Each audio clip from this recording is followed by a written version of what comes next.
All right, what's up, everyone? We got Brendan Kuty in here of NJ.com, sports writer who just won the NSMA award for New Jersey Sports Writer of the Year. So, Brendan, thanks for joining and congrats.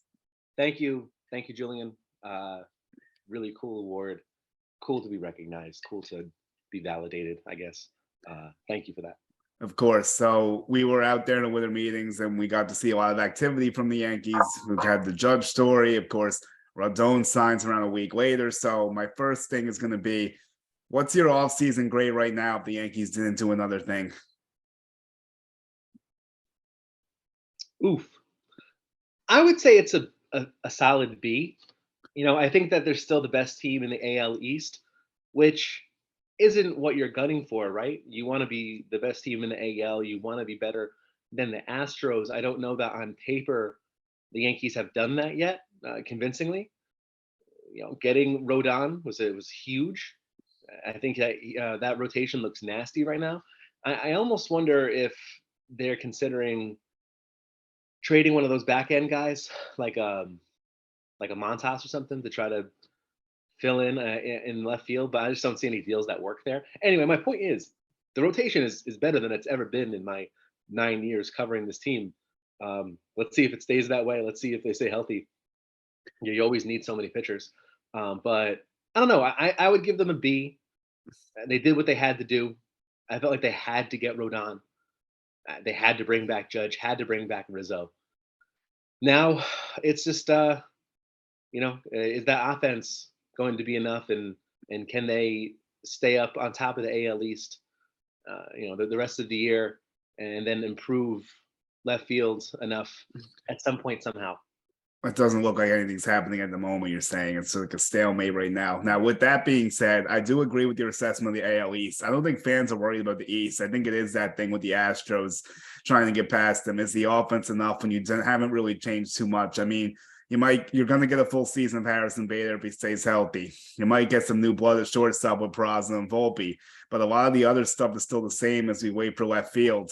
Are the Yankees strictly staying under that top luxury tax tier? Is there any wiggle room to go over that top tier, or is there foot in the sand that they need to like move some things around and maybe pencil in a left fielder if they wanted to? Yeah, I mean, I get the impression that they don't want to go over that tax, and I mean, $293 million is a lot of money. That Right. being that being said, the team is still kind of, you can't say it's the same team as last year because adding Rodon is just crazy. Like he's an awesome pitcher. So it's better than last year. And like you said, full year of Bader.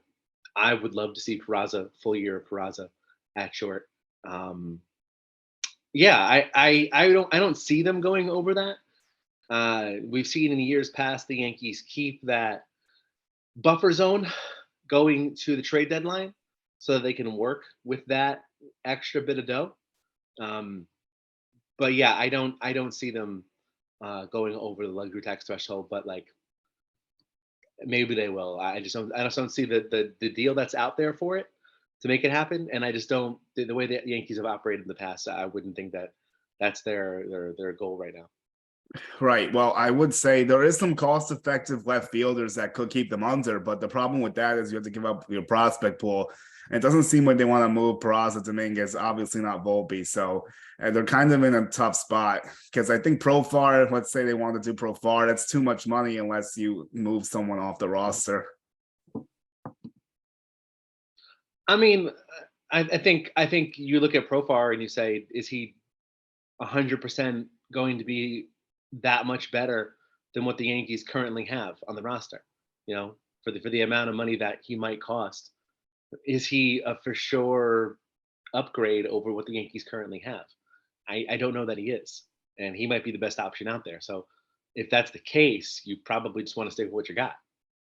Right. I think an option that can make some sense. I'm sure you've went through this one too. Maybe in Max Kepler, they take a gamble on him. Wouldn't cost too much in the trade. You have to finagle a couple things to stay under that cap number, but I think that's a candidate. I think Reynolds to me seems to be out of the fields. I don't see that one happening because the Pirates just want too much. What's your impressions on that situation? I mean, I don't think anything's over yet when it comes to Reynolds. I mean, I'd be surprised if he's traded at all.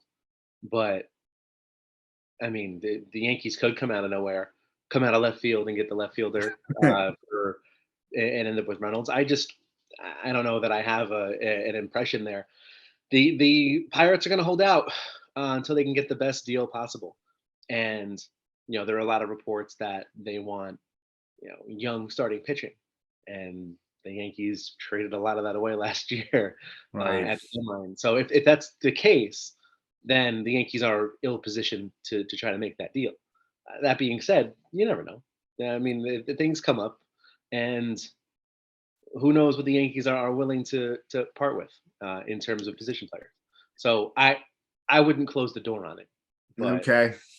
like that's because you don't close the door on anything until it happens. So your coworker Bob Klappich has said that I think Cashman was saying the Yankees are set right now that Hicks would be the left fielder, but I was wondering, do you think they would go with Cabrera to start the season, or would they actually consider running Hicks back out there if they didn't change anything? I think they would.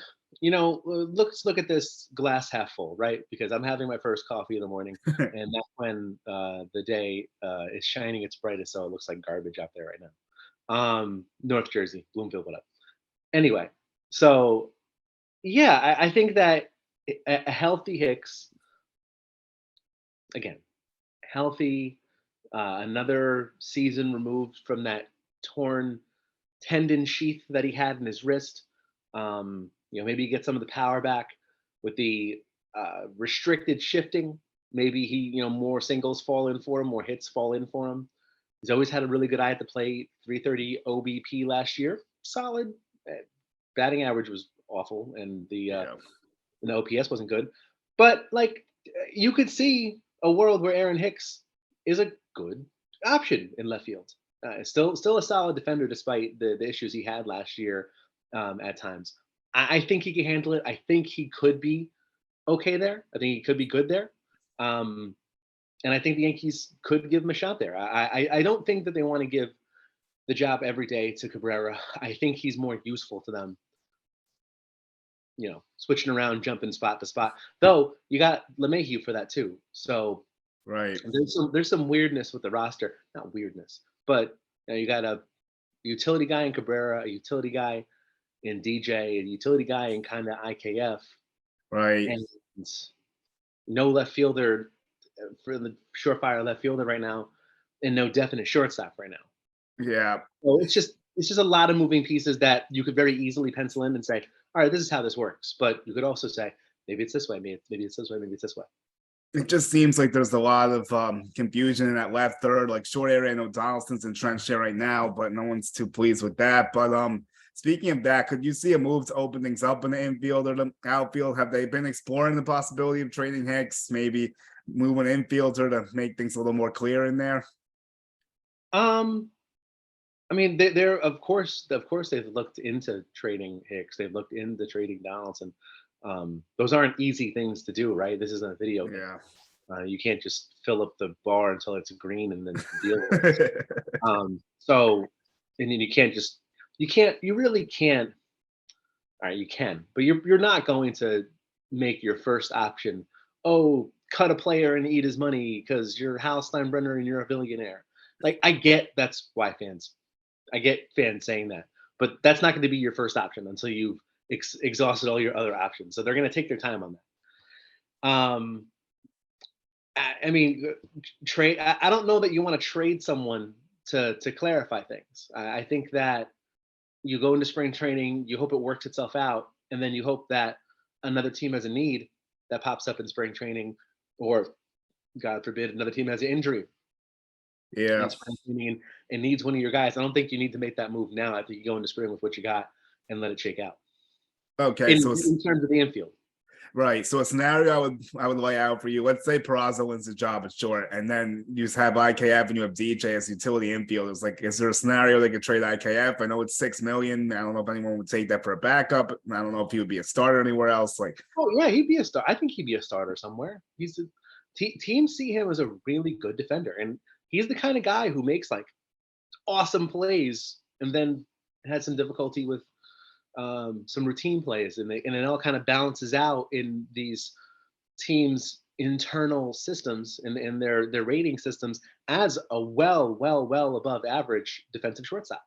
So, teams like IKF, the Yankees like IKF, and there are things he does well, of course. So I think he could start somewhere, and don't be surprised if like you never know what's going to happen in spring training, right? You don't know how Peraza is going to play in spring training. You don't know how Volpe's going to play in spring training. You don't know how IKF's going to play in spring training. I think the Yankees would like Peraza to get the everyday job. I think fans would like to see that. I think that I'd like to just see how that looks. But could they trade? If you're asking me if they could trade IKF, sure they could. But I mean, you could say that about anybody on the roster. And Yeah, I'm sorry, I don't mean to be like wishy-washy here, but like you're probably not gonna lead. If you're gonna make a trade, you want to make it worthwhile, and you're probably not gonna put IKF as the lead piece of when right. you're like That's a when good you trade point. for a big guy. The reason I was looking to move him kind of, or Hicks, obviously, is because I think the Yankees definitely need some help in the left field still. And I think that could be a way to get some money off the books. Hicks is going to be improbable because you're going to have to attach something or eat some salary if you even get rid of him. IKF, you could probably clean the six, but we'll have to see how they want to handle it. They did bring in some left fielders. I'm curious what you thought about these moves. They brought in Ortega and Calhoun. Do you think those guys have any shot to break the bench roster, maybe? I have no thoughts on those moves, honestly, Julian. Just because I see them as AAA depth. I think, or I think is Ortega, who's a pretty solid lefty bat Yep. against righties from time to time. So, like, is it crazy to think that maybe he could try to platoon in left with, say, Hicks? Maybe, but you could also say the same thing about Cabrera, right? Because he hit well, especially over his last 100 some odd at bats last year. I don't see either of them being like an everyday option, but maybe. But they're not the signings that I don't see them being like a Urshela, Luke Voigt, Okay. diamond in the rough out of nowhere. But then again, Right. you also never know until it happens. I could see Cashman trying to trade for a left fielder like that, maybe someone a little bit higher pedigree that he thinks he can fix, like a Gio or a Luke or something, or like Didi, I thought too. So maybe we'll see what he's looking to do. Yeah, yeah, for sure. But again, I just don't know that either one of those guys are the ones you look at and say problem solved. Yeah, that makes some sense. We'll have to see how they look. So we spoke about the rotation before, and with the news of Montas obviously being the five and everything else is solidified, feels like Domingo Herman and Clark Schmidt are kind of in an odd spot, both of them. Like, could you see them going into camp with both pitchers? Do you think they're looking to maybe make a move there, like you were talking about trading some pitching to make something happen? No, because you always need six pitchers. You always need seven pitchers. I like Clark Schmidt out of the bullpen. I'd love to see him in a Mike King type role, especially considering the Yankees could still use some bullpen depth. Um, I think that you still want to have Herman as a 6 star because at some point someone's going to need a Right. rest day. Someone's going to need a skip in the turn in the rotation. They're gonna need a six. You know, I, going off my head here, I feel like uh, Cole and Rodon probably each made a fair share of their starts last year on 6 days. Don't hold me to that. Yeah, I But know the Yankees did a bunch of moving and mixing and matching with the rotation. sorry, maybe 6 days, an extra day. I don't mean to say 6 days, No, an extra. I got you. So if you got two of those kind of guys, if you want to do that with Cole, if you want to do that with Rodon, if you want to do that with Nestor, with Sevi, you got a lot of guys in there where you want to build in that extra day. I'm not saying they're going to go into a 6-man rotation. You don't want to go into a 6-man rotation, but I do think that I do think Herman's valuable, and you want to hold on to that. Right. That makes some good sense. You can never have enough depth. So let's go back to let's go back to the winter meeting. So how about the Arson Judge experience? Tell me your Arson Judge experience. And then I saw you right after the Boom press conference. So it was an interesting whirlwind of events. Yeah, listen, John is a great reporter. He gets a lot of crap for that, and he's someone who's I can't think of the last time John is wrong. Like he's a great reporter. So I don't like the crap that he got over that. But yeah, that was interesting. That was interesting. In the moment, it was kind of like, whoa, is this real? Because I hadn't heard anything, and other reporters around me hadn't heard anything. And then after checking with people that I knew who were involved in the situation, they were saying it wasn't real. So it was kind of a little bit like, whoa, what's going on here? And I'll be honest, when something like that happens, where there's smoke, there's fire. You kind of felt like, okay, maybe just word got out a little too soon. This is probably going to happen, and then it didn't. And then Hal stayed on the phone with Judge and made it happen later that night. But yeah, it was a weird time, and getting woken up at, oh man, like 4:45 in the morning, uh, West Coast time, when we were at the winter meetings, Yep. to get up and, hey, you got it right there. Aaron Judge is signing with the Yankees right now. That was an experience. So yeah, that was a lot. A lot happened there, and that was unique. I had never been through something like that before. It was a crazy situation. And then waking up the next morning really early, just happened to be up when the news broke, so it works out. But yeah, I kind of had a feeling that it wasn't official either, just because like Heyman is a good reporter. I wasn't there to bash Heyman. I think he does a great job for the most part. I mean, no one's perfect, but it was just a crazy whirlwind of events. Yeah.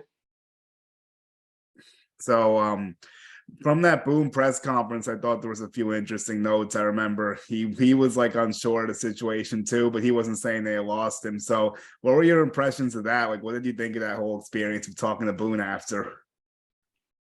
I mean, yeah. I mean, you saw it. It was pretty straightforward. Boone hadn't heard anything. Boone didn't get the impression that it was over yet, and we learned that later that night, Boone called Aaron to just reiterate, hey, before you make a call, hit up Hal first, and make sure that you've exhausted all your options, because Yankees want to keep you. So yeah, talking to Aaron about it was weird, you know.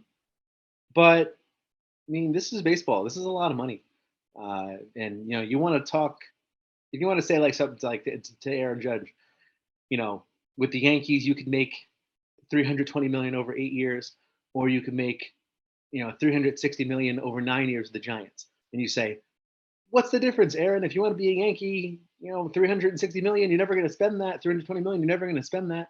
What's the difference? Well, the difference is $40 million. If you had zero and someone said, we're going to give you $40 million or $0, you take the $40 million. You don't leave that on the table. So I don't blame Aaron for going out there and getting every single penny that he's worth, because he's worth, we don't know how much he's worth to the box office of these pictures of the seats behind me. We know that Hmm. teams calculate player value through wins added, through all their statistics on the field, but we don't know what Aaron Judge means to the Yankees, in terms of the Yes Network, in terms of ticket sales, in terms of jersey sales, in terms of being on every single billboard when I drive into Yankee Stadium from Jersey.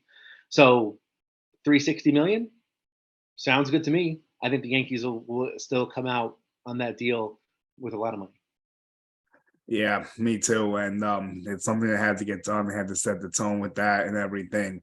So I'm gonna switch over to the farm. Who are some people you think can make an impression next year that people aren't talking about? Like I know they added Vasquez to the 40, Brito, who I've seen both of those guys. I haven't seen much of Matt Crook, so that was an interesting one to me.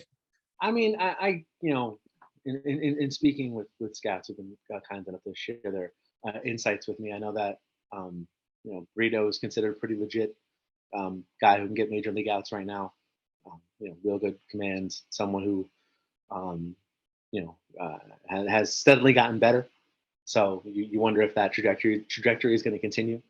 Um, Crook, of course, nasty stuff, control issues throughout his career, but I mean, you can say that a lot about a lot of pitchers.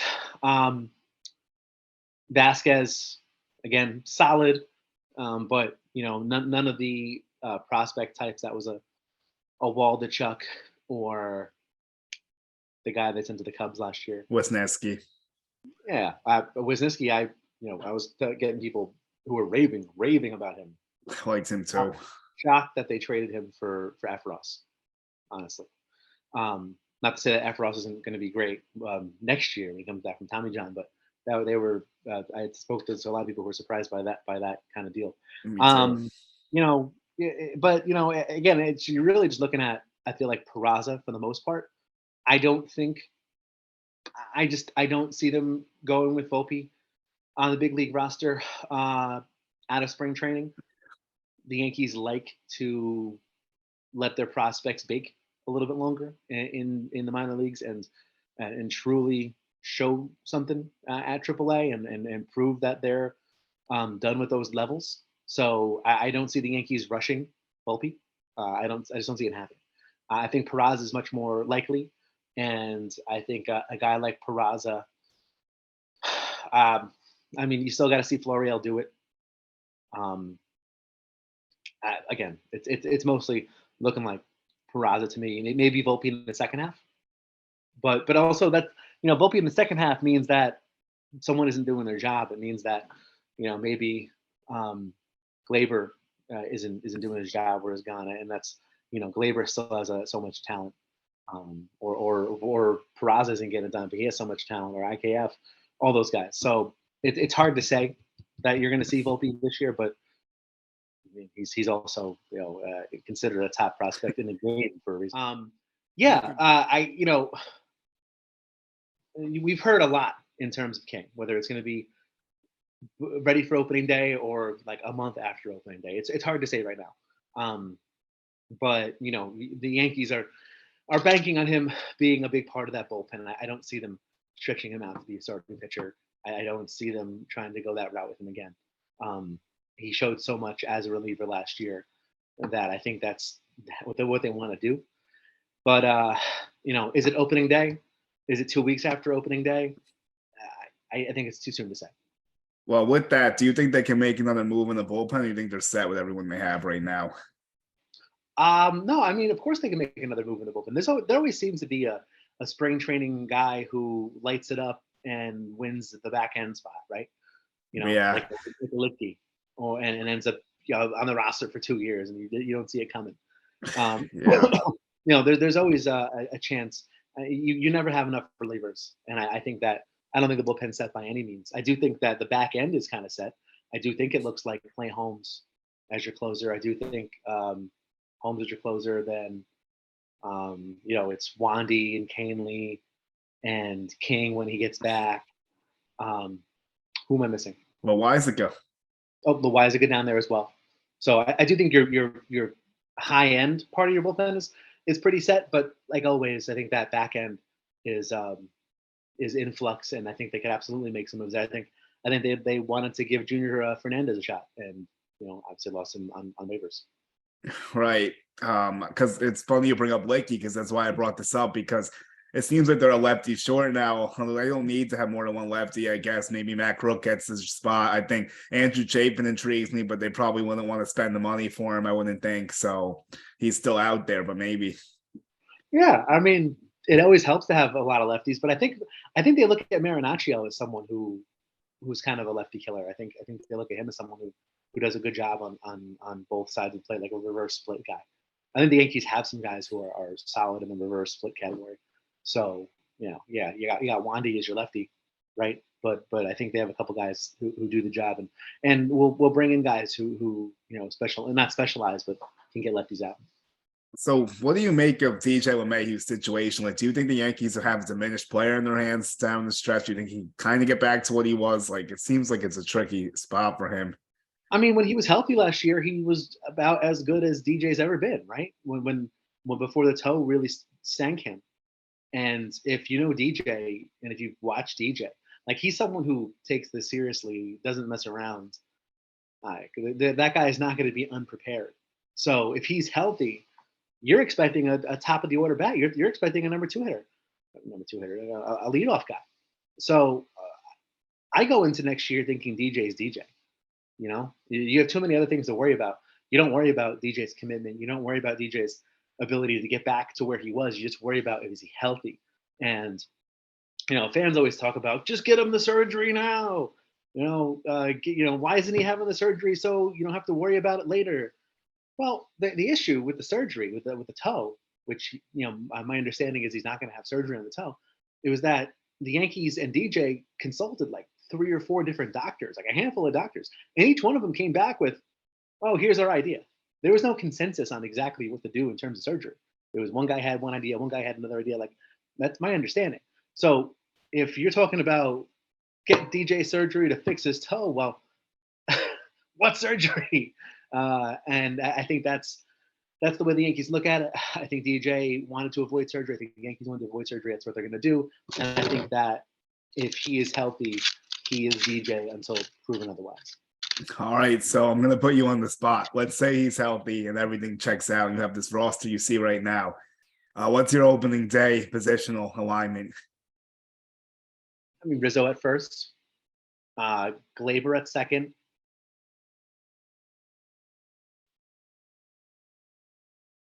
Rizzo at first, DJ at second. Oh, wow. Peraza at short, Donaldson at third, and Glaber on the bench for opening day. Ooh. And then they circle. They circle. I think Glaber was on the bench on opening day like 2 years ago. It definitely did take place. It might have been. Yeah. Yeah. Listen, it's like the Yankees will tell everyone that your number one starter doesn't really matter until the playoffs. Your lineup doesn't really matter until the playoffs. They'll say it's 1 of 162, and though Glaber may feel slighted by not being in the opening day lineup, it's really more of a rolling situation, right? Yeah. Day one, maybe Glaber's not in there, but day 2, Glaber's in there, DJ at third, Donaldson sitting. Like that's kind of how I see it. I wonder how Stanton factors into left field. I wonder if there's a little bit of a push for him saying, "Hey, let me get out there. Like, give me some time out there. I know I keep getting hurt, but like I like being out there." And maybe he says, "I wasn't getting hurt as much when I was playing the field." I don't know. I wonder if that could be some kind of solution where Stanton gets a lot of the at bats, obviously right-handed at bats, and then maybe Cabrera gets some lefty at bats, some Hicks and Cabrera get lefty at bats. A way to cycle Stanton into the left field because he likes being, he likes playing defense. So did he even play left field at all last year outside of in the playoffs? I think he played. I think there was a couple times here and there. I know they were doing it in the beginning. Right. Yes, because they had Judge and center a lot, so that ended up working out well. He is better in right, but unfortunately, it doesn't align right with the Yankees now, having Bader in center and Judge in right field. Right. I don't know for sure what they're going to do in left field, but I do wonder if Stanton's looking and saying, "Hey, let me get out there." You actually read my mind with the Stanton question. I was going to ask you that, so you got one off my list because I was curious about that too. Maybe they do a rotation. Maybe it's Stanton. Maybe it's Oswaldo. Maybe one of those invites ends up working out here and there. Maybe Hicks sparingly. I mean, it doesn't seem like it's going to be a consistent person right now with how this roster's set up. Right now, sure. But I do think that presently, with the way the lineup is right now, with the way the roster is right now, they're looking at Hicks and saying, "You're the guy who's going to get the first crack." Wow. Well, that's not going to be music to many people's ears, but we'll see what ends up happening. As Waldo, I think I do agree they like him better floating around that utility role. I do wonder if he has a really good camp, if they would just plan and left if no one else came in, but who knows? We're gonna have to see. I think he can't be tricked by a really good camp, And I'm not saying that Oswaldo playing well in camp would be a trick. I'm just saying that you got Hicks there. If he's there, you're gonna use him. And if you think that he's healthy and you think that that he can be, if he's looking stronger again 2 years past the tendon sheath surgery. Remember when Teixeira had it a few years ago? Yeah, a few years ago. He wasn't better the year after. He was better 2 years after. So, like it's. I'm not saying. I'm just saying it's not out of the realm of possibility. Right. That Let it that, keep it open. Yeah. yeah, yeah. It's tough to see. Like, he just hasn't been great, but like you said, he has had a lot of injuries. Could he actually stay healthy? It's tough to say. I mean, we'll have to just see how he does. We're doing some new stuff on the channel, so it's gonna have a different look and all that. But this was awesome. Everyone check out Brendan Kuty's work on NJ.com. Everyone subscribe to us as well, and we'll be back soon. Thank you, Julian. Thanks, Brendan. Have a good day and everything.